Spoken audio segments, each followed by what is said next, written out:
The final video in the National Series. Today I'm going to go over the different grades from Beckett, PSA, and Cardscore, along with showing you what downtown Chicago looks like. So right before the show, I wanted to give James Elite Hunters this dual autograph. He was a fan of both of these players on the card, so I knew it'd go great in his PC. So I actually picked up this card a few card shows ago. I didn't put it in the vlog, but it's a Bernie Williams Toy Hunter dual autograph, two of his favorite players. Has an awesome Toy Hunter story as well. Ryan found this for me, and when he told me he had it, he asked me if I wanted it, and I was like, heck yeah, because I met Tory Hunter in real life, hung out with him, his wife. He introduced me to a bunch of ball players, and I had a time of my life for like three days.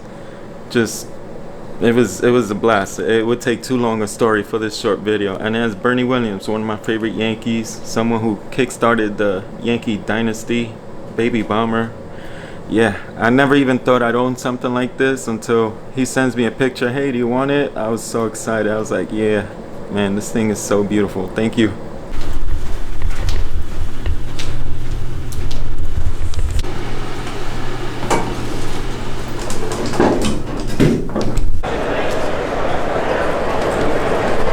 And real quick, before I start the video, I have to thank the sponsor, which is myslabs.com. If you are looking for a website to sell your slabs, your NFTs, or your boxes, use MySlabs. You only pay a 1% commission fee. There's tons of awesome products available on the site, so make sure you check them out. The card that I ended up submitting to Beckett was this 1/1 CJ Abrams auto from 2019 Prism Draft. I thought it would get a 9. Let's see the results. Boom.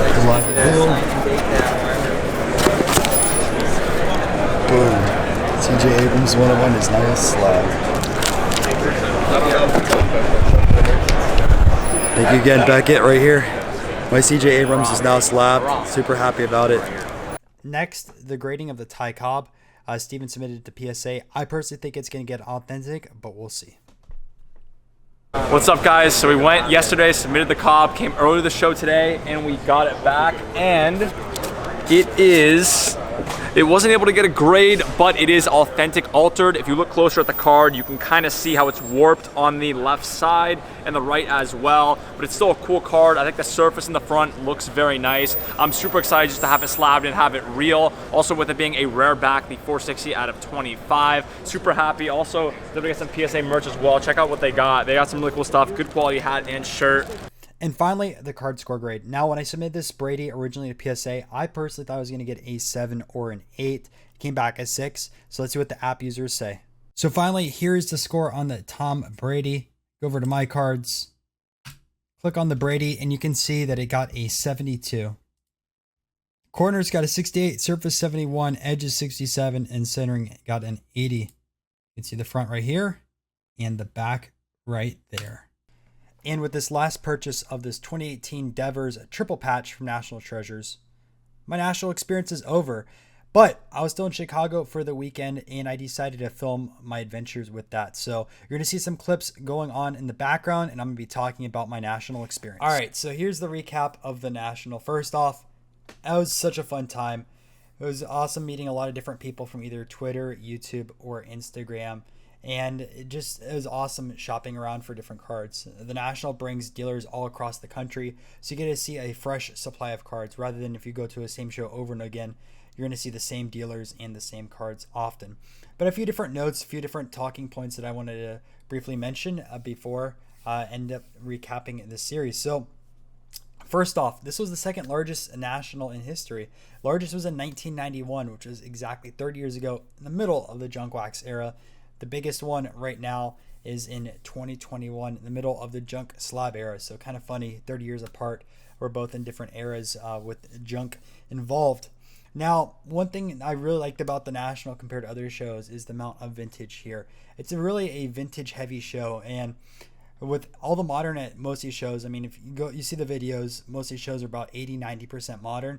The National was a good mix. I'd probably say about 50-50, maybe even a little bit more vintage than modern at the show. And it was a little bit overwhelming with so many booths there. I really didn't have a chance to go through all the cards, and it's not really meant to be one of those shows where you get the chance to do that. And being there only 2 days, having to record, having to go to all the events, and try to meet people, do interviews. It was just impossible task to do. So I try my best across that time to be able to pick up some cards and have some fun along the ways.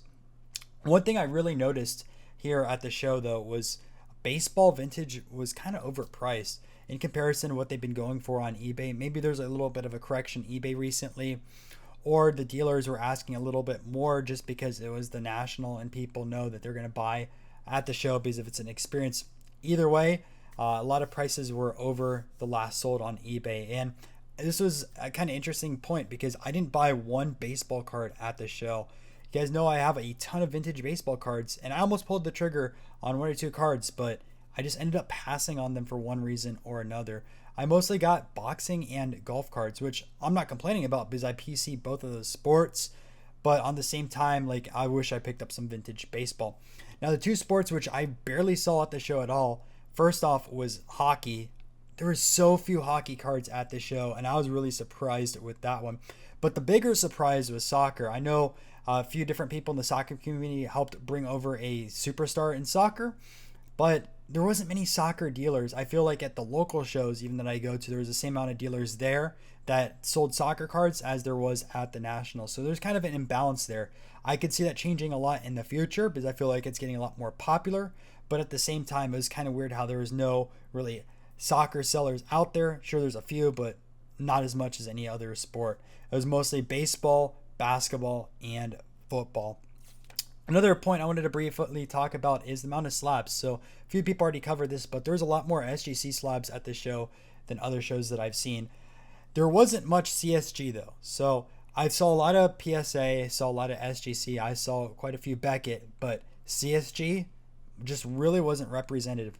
And I know because I'm in Florida, CSG is located over here. That's probably why dealers get it. But at the National, there just really wasn't much.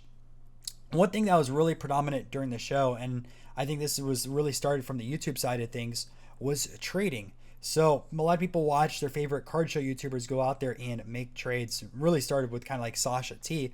But I noticed throughout the show, a lot of people were trying to trade with dealers. And if you took a look at trade night that both Ryan and Kentucky Cards and Sports Card Investor ended up having for that huge trade night, everyone was there trying to wheel and deal and make some trades happen, which is really awesome to see.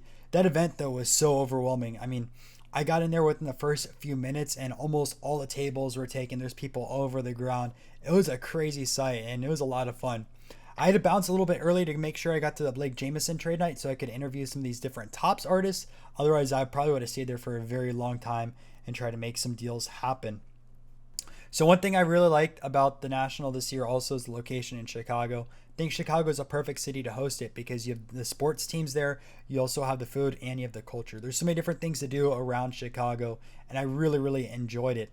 Now, next year's going to be in Atlantic City, which is on the East Coast, so I don't see as many people on the West Coast traveling over there. And on top of that, you have the casinos there versus a lot of the different baseball teams. Now, I haven't been in Atlantic City, so I can't really talk much about it, but I just don't think it's going to compare to the vibes that were in Chicago. But no matter what, though, I'm super excited to go back to the National next year. I think it's going to be a ton of fun. And one last thing, guys, if you've enjoyed this 5-part series, all I ask you to do is make sure to leave a like, subscribe, and if you have any friends that are into collecting, please share my channel. I spent days editing all these clips. In general, there's about 750 or 1,000 clips. I lost count after a while. These edits take such a long time. And originally I wanted to make this into one full video, but it wasn't possible. The video itself would have been way over an hour, and this thing would have taken probably a day or so to render. But I hope you guys enjoyed, and I'm going to catch you in the next video.